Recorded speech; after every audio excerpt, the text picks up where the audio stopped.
चंदौली में रेलवे सुरक्षा के मद्देनजर मॉक ड्रिल का आयोजन किया गया। रेलवे सुरक्षा बल के 50 जवानों ने भाग लिया। उत्तर प्रदेश के अयोध्या में कोरोना वैक्सीन का फाइनल ड्राई रन कंप्लीट। 450 लोगों का किया गया टीकाकरण। राजस्थान के चित्तौड़गढ़ में मार्केट में लगी पतंगों की ढेर, दुकानदार बिक्री के इंतजार में। नमस्कार, मैं शाहीन, आप देख रहे हैं IBN भारत और अब खबरें विस्तार से। उत्तर प्रदेश के चंदौली में सेंट्रल यार्ड पर रेलवे सुरक्षा के मद्देनजर रेल दुर्घटना और रेल डिरेलमेंट में होने वाली आपदा के संबंध में एक मॉक ड्रिल का आयोजन किया गया। इस कार्यक्रम का आयोजन DDU एवं CIB, DDU के अधिकारियों व जवानों द्वारा सहायक सुरक्षा आयुक्त DDU HN राम के नेतृत्व में किया गया, जिसमें रेलवे सुरक्षा बल के 50 जवानों ने भाग लिया। कार्यक्रम के दौरान रेल दुर्घटना होने के बाद घायल यात्रियों और रेल के कोच में फंसे यात्रियों को बाहर निकालकर उनका प्राथमिक उपचार करने का ड्रिल किया गया।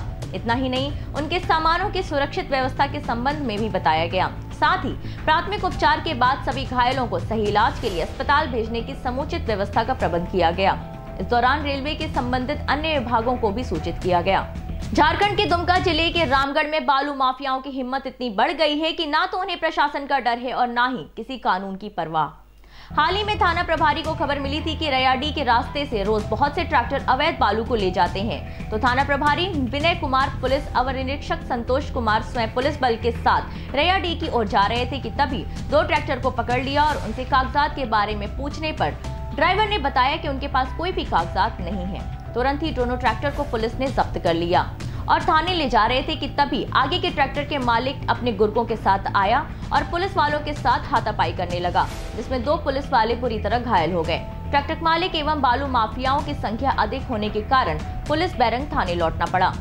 मथुरा के राया के रेतिया बाजार में चोरी का मामला सामने आया है। बीती रात एक सराफा की दुकान में चोरों ने गैस कटर से दुकान के शटर को काटने की कोशिश की। पुलिस की सक्रियता की वजह से चोरों की यह घटना अंजाम देना नाकामयाब रहा।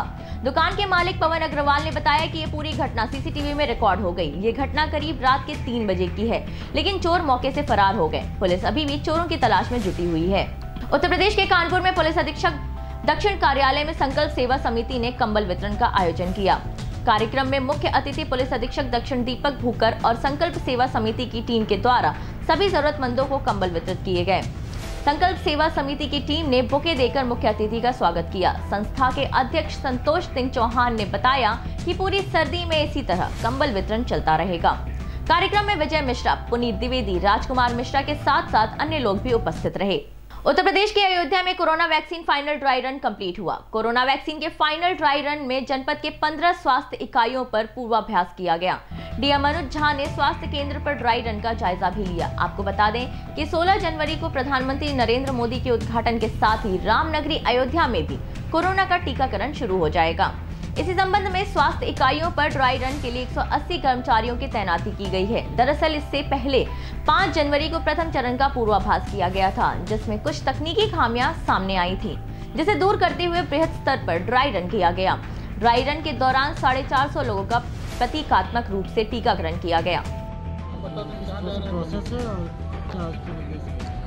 देखिए, कोविड-19 वैक्सीनेशन का आज दूसरा ड्राई रन चल रहा है। हमारे यहाँ 15 सेशन साइट पे 2-2 सेशन का जो है आज, यानी कि कुल 30 जो है, यानी कि 30 सेशन साइट्स पे आज ड्राई रन चल रहा है और उसमें सारी व्यवस्थाएं सुचारू ढंग से की गई हैं।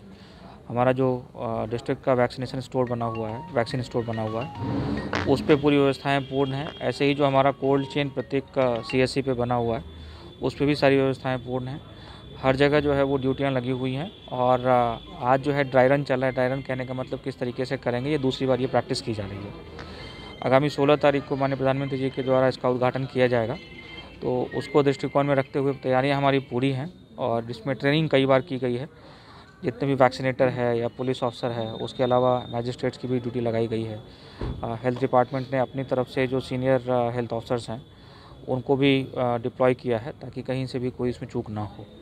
तो इसमें हम लोगों की पूरी तैयारी है, अलर्टनेस पूरी है और उम्मीद है कि आगामी 16 तारीख को जब वैक्सीनेशन का चरण प्रारंभ होगा तो हम लोग इसको बिल्कुल ही इंसिडेंट फ्री, यानी कि बिना किसी दुर्घटना के इसको संपन्न करेंगे, इसका पूरा विश्वास है। सर 16 को शुरू होकर क्या 16 को ही पूरा हो जाएगा? नहीं, उसके 16 को तो पहला दिन है, उसके बाद सेशन डेज निर्धारित हो जाएंगे और जैसे हफ्ते में कुछ दिन तय कर दिए जाएंगे। उस दिन जो है उन्हीं स्थानों पर उसको रिपीट करके पहले फर्स्ट राउंड की, फिर सेकेंड राउंड की, फिर थर्ड राउंड की, ऐसे जो है वो अलग अलग राउंड की वैक्सीनेशन होगी। तो राउंड कहने का मतलब है जैसे हेल्थ के जितने भी प्रोफेशनल्स हैं, चाहे वो सरकारी क्षेत्र में काम करते हैं चाहे प्राइवेट क्षेत्र में काम करते हैं, उनको फर्स्ट राउंड में लगाना है। फिर ऐसे ही सेकेंड राउंड में जो बाकी फ्रंटलाइन वर्कर्स हैं, जैसे हमारी आंगनवाड़ी कार्यकर्त्री है या आशा बहुएँ हैं या जो हमारे रेवेन्यू के जो लोग हैं या पुलिस के जितने भी हमारे ऑफिशियल्स हैं जो कोविड प्रोटेक्शन में काम कर रहे थे लगातार, तो उनका सेकेंड राउंड में है। और फिर थर्ड राउंड में और बाकी जो बेनिफिशियरीज़ हैं उसकी प्रायोरिटी सरकार तय कर रही कैसे करेंगे। तो वो राउंड वाइज जो है उन्हीं सेशन साइट्स पे बारंबार ये वैक्सीनेशन चलेगा। पहले में सर 16,000 का होना है, 9,000 का, 9,000 का है हमारा, 13,000 हमारा, फर्स्ट राउंड में हमारे 30,000 है। यूपी के आजमगढ़ जिले में रहने वाले युवा समाजसेवी मनीष कृष्ण ने अपने पिता के 25वीं पुण्यतिथि पर अपने भाइयों के साथ मिलकर रक्तदान किया। मनीष ने बताया कि किसी भी ऐसे मौके पर हम पूरे परिवार के साथ जरूरतमंदों को रक्तदान करते हैं। भारत रक्षा दल के जिला अध्यक्ष उमेश सिंह गुड्डू ने तो यहां तक बताया कि यदि रक्तदान में जिले से किसी को नंबर दिया जाए तो मनीष कृष्ण नंबर 1 पर है। यूपी के बहराइच में जिलाधिकारी शंभू कुमार मेडिकल कॉलेज और टीकाकरण सेंटरों का जायजा लिया। कोरोना की वैक्सीन का ड्राई रन, सभी सेंटरों पर सारी जरूरत की चीजें मौजूद हैं या नहीं। डीएम ने स्वास्थ्य विभाग की तरफ से तमाम मानकों की कमी होने पर जमकर फटकार लगाई। जल्द ही सभी कमियों को पूरा करने का निर्देश भी दिया, जिससे टीकाकरण जल्द से जल्द शुरू हो सके। जहां पर कमियां ले जाते ड्राई रन कार्यक्रम में शिरकत की है, क्या कहना चाहेंगे इस पर? देखिए, जो कोरोना की बीमारी है उसके बचाव के लिए सरकार ने टीकाकरण को लेकर तैयारी करने के निर्देश दिए हैं। तो आज हम लोगों ने जनपद के 17 जगहों पे जहां पे टीकाकरण सत्र आयोजित किया जाएगा उसके लिए ड्राई रन का रिहर्सल किया है। किस तरीके से टीकाकरण के लिए लोग आएंगे, उनको किस तरीके से टीकाकरण की सारी चीज़ें प्रोटोकॉल पालन करते हुए दिया जाएगा, इस पूरी व्यवस्था का हम लोग एक ट्रायल किए हैं और एक अच्छी तैयारी देखने को मिली है।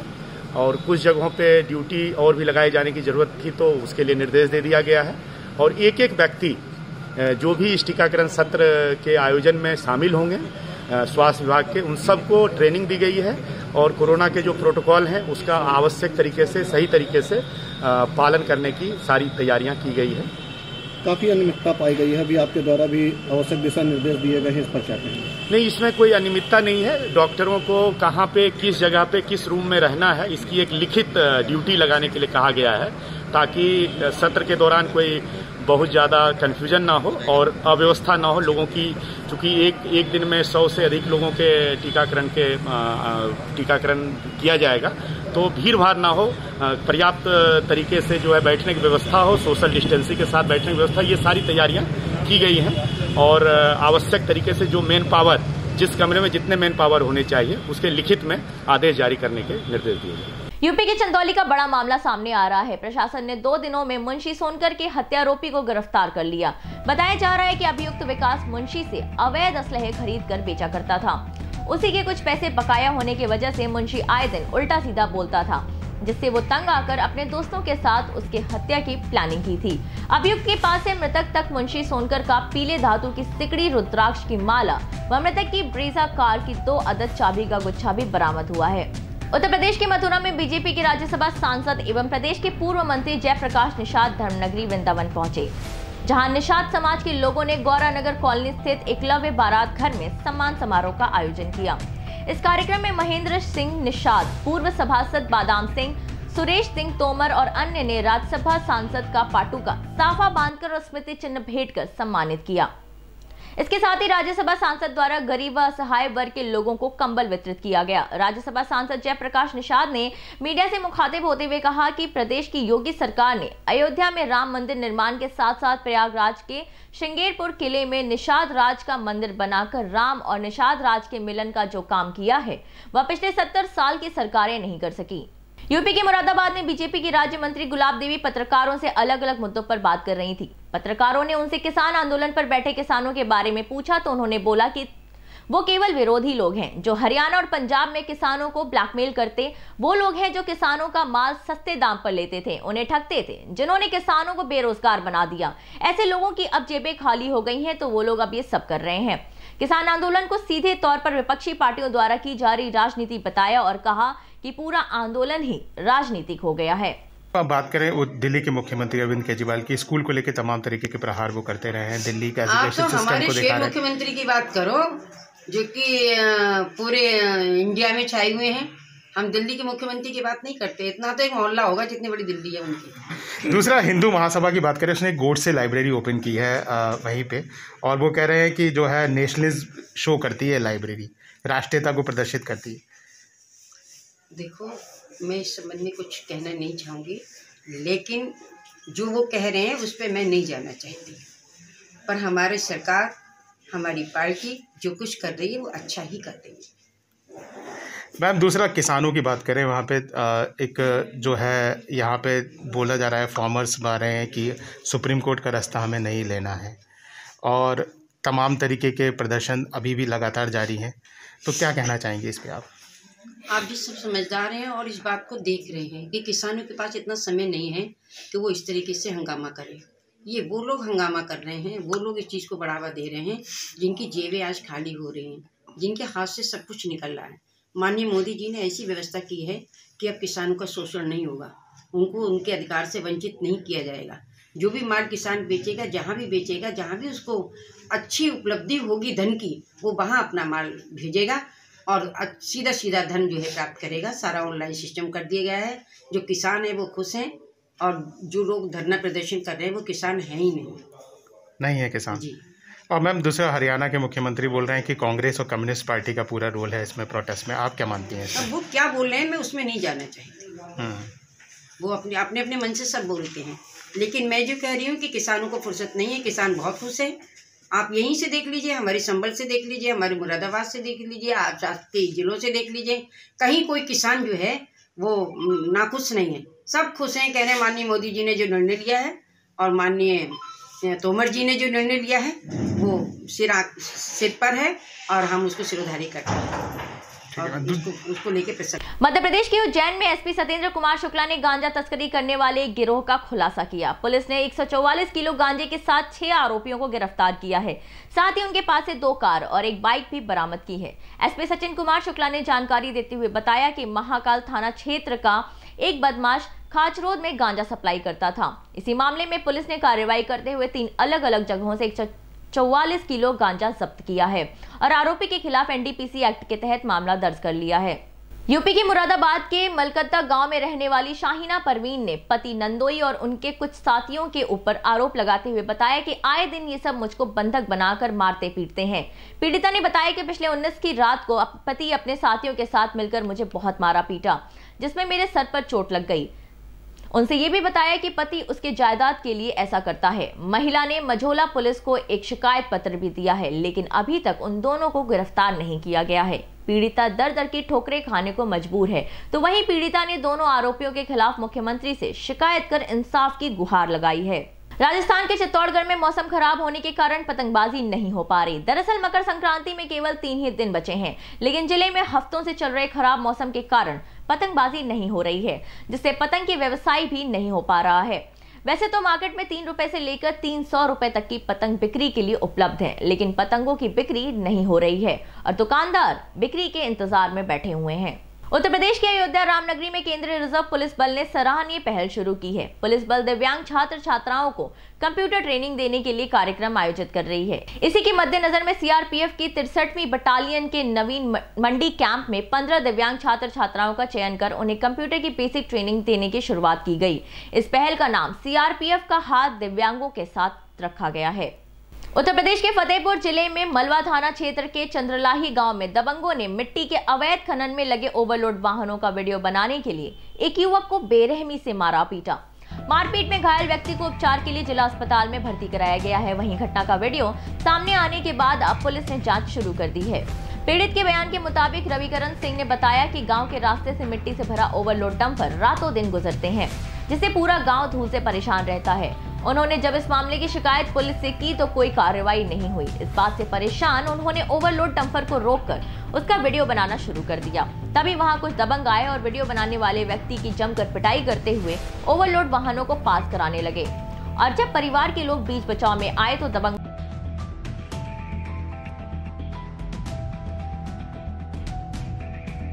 गांव से ओवरलोड ट्रक डंपर मिट्टी लेकर के जा रहे थे पूरे गांव का विरोध था कि जिससे फसल का नुकसान होता है, आम आदमी का नुकसान होता है, रोड तोड़े दे रहे हैं। इसका हम लोगों ने पूरे गांव ने विरोध किया। इसमें ये दादा के गांव के ही ये दबंग लोग इसको ट्रक को पास करवा रहे हैं ज़बरदस्ती।